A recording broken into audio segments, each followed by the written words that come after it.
ìbà fọlọ́wọ́n bá mi lókè ọ̀run, ìbà fún ọmọdé, ìbà fàgbàlagbà, ìbà ọkùnrin, ìbà obìnrin. Mo wá ṣèbà gbogbo ẹ̀yin lólùfẹ́ mi pátápátá jákèjádò ilẹ̀ Nàìjíríà àti lókè òkun. Lágbára Ọlọ́run, láṣẹ Elédùà, ẹ ní mọ̀ bànújẹ́ o, ẹ ní rárín fẹsẹ̀ sí. Ogun àkówábá, ogun àdáwábá kò ní jẹ́ tiyín, kò ní jẹ́ tèmi tí mò ń sọ̀rọ̀ yìí náà. Etí tẹ́ fi ń gbọ́ mi kò ní di, ojú tẹ́ fi ń wò mí kò ní fọ́ láṣẹ Ìdùmarè. Lénìí mo fẹ́ sọ̀rọ̀ lórí awuyewuye tó ti ń lọ online ní ẹnu ọjọ́ méjì mẹ́ta kan. Mo fẹ́ ṣe analysis tèmi lé lórí lénìí tó dá lórí Alhaji Tiri Alamu lẹ́dà bàbá Oyinda àti Alhaji Aloma Idris Obalola àwọn méjèèjì yẹn ọkọ̀ gbòógì tí ó ṣe fọwọ́rọ́ sẹ́yìn nínú àwọn eléré Fuji tó jẹ́ Ìbàdàn base làwọn méjèèjì. Ṣùgbọ́n kí n tó bọ́ sí ojú agbami ọ̀rọ̀ mi gangan, Alhaji Idris Aloma ẹ jẹ́ nìkan ní apology o, ẹ jẹ́ àgbà eléré onífújì kan, ẹ jẹ́ ní apology. Kò bá dẹ̀wùn mí tẹ́ bá lè tẹ̀ndé apology fún ẹnìyẹn. Ta ni mò ń sọ̀rọ̀ ẹ̀?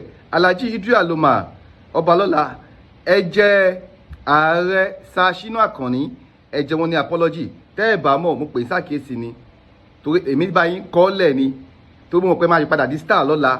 Tẹ́ bá ti padà sí di star, tẹ́ di superstar yẹn lọ́la, èèyàn bíi tèmi, èèyàn bíi èmi màá lò against yín tẹ́ ẹ bá ti tẹ́ndà apology yẹn. Kí ni tẹ́ ẹ ṣe nígbà tí issue Alhaji Saheed Osupa àti Òkìbà ti ń lọ? Ẹ lo gbólóhùn kan fún ààrẹ Ṣàṣínú Àkànní. Mo kàn mọ̀ọ́mọ̀ má jáde fún yín gbà yẹn ni, mo kàn mọ̀ọ́mọ̀ má dá sọ̀rọ̀ yẹn gbà yẹn láàrin, torí mo pé ọ̀rọ̀ yẹn máa tètè parí. Ọ̀rọ̀ ààrẹ Ṣàṣínú Àkànní àti Alhaji Saheed Osupa tọ́jọ́ ga ti yín tẹ́ ẹ lọ dá sí gbà yẹn, èmi mọ̀ má dá sí ni.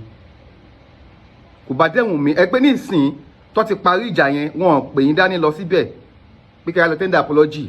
Àwọn tó lùgbọ́ mi máa wò pé kí lẹ ṣe kí lẹ sọ ń tẹ́ sọ rèé. Ẹ pàṣàmọ̀ ọ̀rọ̀ kan gbà yẹn, ẹni Sergeant Sáfógun ẹ̀yin sọ ẹ̀ dárúkọ ẹni tẹ́ ń báwí, ṣùgbọ́n àwọn blọ́gà yín nínú àwọn bloggers yín wọ́n ṣàlàyé lórí ẹ̀. Wọ́n ní àbí ààrẹ Ṣàṣínú Àkànní lẹ̀ ń báwí ni. Láìpẹ́ láì jìnnà yẹn náà ni Alhaji Saheed Osupa náà lu ọ̀rọ̀ yẹn pé Sergeant Sáfógun bọ̀bọ́ yẹn ti padà jáde. Ó ní àṣé ààrẹ Ṣàṣínú Àkànní ni Aloma Idris ń báwí tó ń pè ní Sergeant Sáfógun gbà yẹn, pé bàbá ẹ̀ tó jẹ́ Saheed Osupa náà wọ́n ti padà lò ń sìn. So ààrẹ Ṣàṣínú Àkànní ní apology. Mo kàn sí ń gbẹ́ pàkọ́ ní o, wọn ní apology. Torí pé nísìn ọ̀rọ̀ yẹn ti parí láàrin Ṣàṣínú Àkànní àti Alhaji Saheed Osupa, ó ti parí. Mo mọ̀ pé Alhaji Saheed Osupa wọn ò ní rántí pé yín dání pé kí a lọ ṣe apology ń bẹ̀. Àwọn gọ́lì máa rí fídíò yín káwọn kọ́kọ́ lo gbólóhùn yẹn, ẹ̀yin kẹ́tì lò síwájú wọn. Àwọn bloggers ẹ̀ ti bá yín gbé, wọ́n ti bá yín attach ẹ̀ mọ́ ààrẹ Ṣàṣínú Àkànní. Torí pé nígbà kan rí bóyá earlier this year ni or late last year tí ààrẹ Ṣàṣínú Àkànní tí wọ́n tàbùkù bá Alhaji Rashidi Ayinde Merengue Mayor nílùú Ìbàdàn. Èmi nìkan ni jẹ́ sọ pé blogger tó jáde tó dúró ti ààrẹ Ṣàṣínú Àkànní lọ́rùn pé bàbá ẹ má sọ bẹ́ẹ̀ mọ́, ẹ ṣe wá pé Alhaji Rashidi Ayinde, ẹ ṣe wá pé wọ́n ní yàrá yín, kò lè work. Èmi kì í sí ń bí àbòsí, ọ̀nà mi straight ni, ìyẹn bẹ́ẹ̀ kò sí ń gbẹ́ àpapọ̀ ni. Now lórí ọ̀rọ̀ Alhaji Idris Aloma àti Alhaji Tiri lẹ́dà, kí ló ń fa awuyewuye? Mo gbọ́ tẹ́nìkan sọ pé kí Alhaji Idris Aloma kó máa pe Tiri lẹ́dà, kó máa pè wọ́n ní bọ̀dà bíi ti báwo? Bọ̀dà kí ni? Bọ̀dà kí a ni? Eléré onífújì musicians wọn kì í máa ń pera wọn láǹtì, wọn kì í máa ń pera wọn ní bọ̀dà. Tó bá ti wà lórí stage, kò sí bí lóòótọ́ òun ṣe lè dàgbà tó, wọn ò ní pè ń bọ̀dà kíní kan lórí stage. Kò bá ethics iṣẹ́ wọn lọ. Wọ́n lè kúrò off stage o, kán wà backstage, kán kíra kó dọ̀bálẹ̀ fúnra wọn, bọ̀ lórí stage wọn ní pera wọn ní bọ̀dà. Ẹ ká wo tó ti bẹ̀rẹ̀ látòrí General Kollington Àyìnlá àti Alhaji Sikiru Ayinde Barrister, age difference wà láàrin wọn, wọn ò pera wọn bọ̀dà rí. Látòrí Alhaji Akande Abbas Obesere àti Alhaji Rashidi Ayinde, age difference wà láàrin wọn, wọn ò pera wọn bọ̀dà ń gbàtọ̀ bẹ̀rẹ̀ wọ́n lè ṣe wá máa respect ara wọn sìn. Age difference wà láàrin Alhaji Saheed Osupa àti Alhaji Wasalabi Pasuma. Wọ́n pera wọn ní bọ̀dá, ọ̀rẹ́ mi ni wọ́n. So bó ṣe rí ni wọn eléré òkè máa ń pera wọn ní bọ̀dá. Alhaji má jẹ́ kí n lo orúkọ wọn sínú fídíò yìí. So eléré òkè máa ń pe ara wọn ní bọ̀dá. Wọ́n ń pera wọn bọ̀dá. Ìyẹn bẹ́ẹ̀ ẹ̀kẹta nínú ọ̀rọ̀ mi ni pé èmi jù ẹ́ ìwọ ojú mi ó máa wáyé láàrin Alhaji Tiri Leather àti Alhaji Aloma Idris. Torí pé ṣe rí Aloma Idris tẹ́ ń wò yẹn ó ṣiṣẹ́ kó tó dé wọn bábi tó dé yẹn náà ni o. Akọ́ṣẹ́ Alhaji Idris Aloma akọ́ṣẹ́ ni wọ́n ṣe o. Èmi fúnra mi mọ iye competition tí Alhaji Idris Aloma tó ti lọ. Wọ́n ṣe competition kan ní South West, the old South West, àwọn upcoming artist nígbà yẹn tó jẹ́ Fuji musician. Idris Aloma Obalola ó ti mú first rí around 2012 2013 ti bá lè rántí dáadáa 2012 or 2013 11 12 13 ọdún kan mẹ́ta yẹn ṣá. Idris Aloma mú first in the old South West. Àwọn ọlọ́tí bíà kan tí mi fẹ́ dárúkọ àwọn náà ṣagbátẹrù program yẹn nígbà yẹn. Idris Aloma ó contest ó dẹ̀ win. Ṣé ẹ̀mọ́ contestant wà ní kíní yẹn over 100 or 200 contestant. Idris Aloma ó mú first. So èèyàn tó bá olórí onífújì tó jẹ́ coming tó lè jagun bẹ́ẹ̀ yẹn tó lè jagun tó jẹ́ olúborí tó mú number 1 ọ̀gá ni kò ṣe ridicule.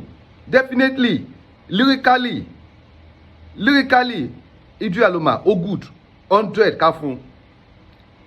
Níbi ọjọ́ orí bí mo ṣe ń wo Alhaji Idris Aloma yẹn ọmọ 80s ni ó jẹ́ tí ó bá jẹ́ mid 80s á jẹ́ late 80s. Alhaji Tiri Leather ọmọ 80s náà ni wọ́n early 80s ni Alhaji Tiri Leather máa jẹ́. Èmi tí mò ń sọ̀rọ̀ yìí náà late 80s ni wọ́n bí mi mo lè sọ̀rọ̀ wọn. So ní àwọn Ìjẹ̀bú máa ń lo nǹkan wọ́n máa ń pè kíní kan ní rẹ́gbẹ́rẹ́gbẹ́. Ìwọ tó bá bí ní 1981 sí 1983 yẹ wọ́n á sọ fún yín pé ẹgbẹ́ ni ẹ lè jọ ṣe ẹgbẹ́ kan náà 81 to 83 or 81 to 84 ẹ lè jọ ṣe ẹgbẹ́ kan náà but basically 81 to 83. So ẹ má yẹ kí ọ̀rọ̀ èmi bọ̀dá kíní kan no kò tiẹ̀ mọ́pọlọ wá. Lyrically àwọn tó bá mọ orin gbọ́ wọ́n mọ ẹni tó gùdù jù lyrically nínú Obalola Aloma àti Alhaji Tiri Leather. Alhaji ní Tiri Leather, Alhaji l'Obalola. Obalola ti kọ́lé òun bátágbára ẹ̀ gbé. Alhaji Tiri Leather ti ṣe wọn bátágbára wọn náà gbé nínú ilé kíkọ́. Alhaji Tiri Leather ń lo mọ́tò Obalola náà ń lo mọ́tò. Wọ́n jọ tóra wọn ni. Tí ṣe rí níṣẹ́ Fuji èèyàn kan máa ń so mọ́ èèyàn kan lẹ́sẹ̀ ni. Èèyàn kan máa ń so mọ́ ẹnìkan lọ́sẹ̀ ni. Tá a bá wẹ́n tọ́lọ́run gbógo fún jù nínú àwọn méjì báyìí Ọlọ́run gbógo fún Alhaji Tiri Leather ju Alhaji Idris Aloma lọ báyìí mi lè sọ lọ́la bọ̀ nílé èdè tó mọ́ nípa exposure international musician. Alhaji Tiri Leather ti jẹ́ international musician ju Idris Aloma lọ nílé èdè tó mọ́ mi ìsọ̀lá o. So ẹnìkan náà ni Alhaji Tiri Leather lọ́mọ lẹ́sẹ̀ tó fi débi tó dé yẹn o. So tí Idris Aloma Obalola tó bá lọ́mọ Tiri Leather lẹ́sẹ̀ nsìn kò fàjà is allowed. Controversy is allowed, competition is allowed. Tó o bá ti compete pẹ̀lú ẹ̀, tó o bá ti drag ẹ, tẹ́lẹ̀ ẹgbẹ́ o bá ti drag ẹ, o relevant nìyẹn. So Alhaji Tiri Leather o relevant ni, Obalola náà relevant. Ṣó wá ti rí iṣẹ́ Fuji rèé, ó dàbí èèyàn tó ń kọ́ boxing àbí èèyàn tó fẹ́ jà. Tó o bá ti rí ẹni tí ò tó ẹ, tó bá ti ju blow sí ẹ, ìwọ kàn weave. Tó bá ti weave tó wáyé pé ẹni yẹn kì í ṣe tó lè bá jà. Tó bó ṣe weave yẹn, ṣàrà máa lọ sí ẹ. Ṣùgbọ́n tó bá pẹ́ tó fẹ́ bájà ni tó bá ti ju blow sí ẹ weave ìwọ náà fún ní upper court kẹjọ bàbá yín pò lọ ẹwí fìdí lẹ́jọ́ wà ọjọ́ máa gbẹ́yìn méjèèjì ni. Èmi lè sọ kẹ́ má tàùn síra yín o, ẹ tàùn síra yín fálàfàlà, ẹ tàùn síra yín fálàfàlà is allowed. Àwọn tó ṣíwájú ṣerú ẹ̀ wọ́n jẹ lọ, èyí náà lè ṣerú ẹ̀ kẹ́ ẹ jẹ lọ dẹ̀ lè má jẹ lọ. So I will never blame Alhaji Idris Obalola Aloma for anybody. Mi dey blame Alhaji Tiri Leather náà. Bí ṣe Fuji ṣe gbà nìyẹn, àwọn máa fira wa gòkè ni, àwọn máa fira wa gòkè ni. Àwọn máa fira wa gòkè ni. Tó bá ti ta sí ẹ lórí stage, tó bá ti fẹ́ dá wọn lò, má yẹ kí anybody jáde fún ẹ kó lọ dá wọn lò. Ìyẹn ò ní mú ìwà, bó tó bá ti ta sí ẹ, ta sí wọn padà.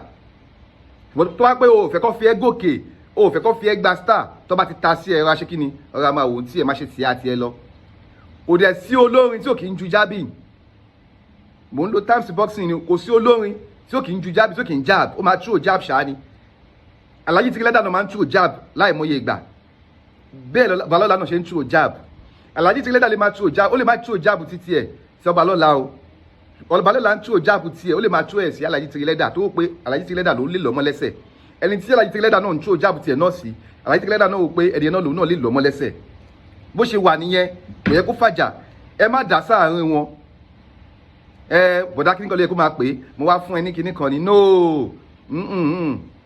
bọ̀dá kíní kan wọ́n ń lo times nínú Fuji wọ́n lè wà off stage o àbíkọ́jọ́ lọ kíra wọ́n lè kó máa pe ẹ̀gbọ́n mi kíní kan bọ̀ lórí stage ọ̀rẹ́ mi ni kò tún bẹ́ẹ̀ lè dàgbà tó ọ̀rẹ́ mi ni broadcasting gan ọ̀rẹ́ mi náà máa ń lò because tó bá ti pẹ́ ẹnìkan ní bọ́ọ̀dà lórí stage ó lè àwọn onífújì bíi pé ó lè ridicule àwọn lójú fans àwọn ó ṣẹlẹ̀ sáwọn Pasuma yẹn dáadáa ó ṣẹlẹ̀ sáwọn Saheed Òṣùpá yẹn dáadáa tẹ́ pé wọ́n bá dé stage wọ́n lè bọ̀ wọ́n lọ bá dé stage wọ́n máa dọ̀bálẹ̀ ó máa ṣẹlẹ̀ kò sẹ́ni tí ó lè ṣẹlẹ̀ sí so èmi ò ní pọ̀ láti sọ lórí ọ̀rọ̀ yẹn ẹ má jẹ́ ká dá wà láyé lágbolé Fuji peace lèmi wà fún so mo pé analysis tí mo ṣe yẹn níwọ̀nba á ti yá àwọn tó lọ́gbọ́n tó lóye ẹnìkan lèyàn máa so mọ́ lẹ́sẹ̀ tó nu àfi mókè o tó bá ti fẹ́ kọ́ fi ẹ́ mókè tó bá ti ta sí ẹ̀rọ máa wò sí ẹ̀ máa ìkẹ́ni bọ̀dì kúkú bẹ́ẹ̀ dáhùn orúkọ mi ọmọ yín olólùfẹ́ yóò ti yí padà Olúayé kò ní bàjẹ́ fún yín kò ní bàjẹ́ fún mi náà amárè tí wàá ṣe lé ní ilẹ̀kùn àánú aṣí fún mi aṣí fẹ́ yín olólùfẹ́ mi gbọ́ yín olùgbọ́ mi láì sẹ́yìn kò lè ṣe mi o mo dúpẹ́ gidi lọ́wọ́ yín ẹ bá mi share ẹ bá mi like ẹ bá mi subscribe sórí YouTube channel mi kẹ́ẹ̀dẹ̀ bá gbàgbé program mi Show Láyà tí mo máa ń ṣe lórí TikTok láago 8 àbọ̀ lálẹ́ Friday sáago 10 àbọ̀ lálẹ́ Friday tí ibi tẹ́tí máa láǹfààní láti dáhùn questions lórí Fuji music tẹ́ẹ̀dẹ̀ máa jẹ ẹ̀bùn rẹpẹtẹ Show Láyà ṣòbọ̀ ń pa Fuji wọ́n bá mi dá sí ẹ̀bùn wà nílẹ̀ fún yín èmi ọmọ yín olólùfẹ́ yín Olúayé náà ni mo máa ń kọ́ ẹ̀ díẹ̀díẹ̀ ní ọmọdé máa ń dàgbà ibì kan èèyàn ti ń bẹ̀rẹ̀ nǹkan kó tó débì kan ó dàbọ̀.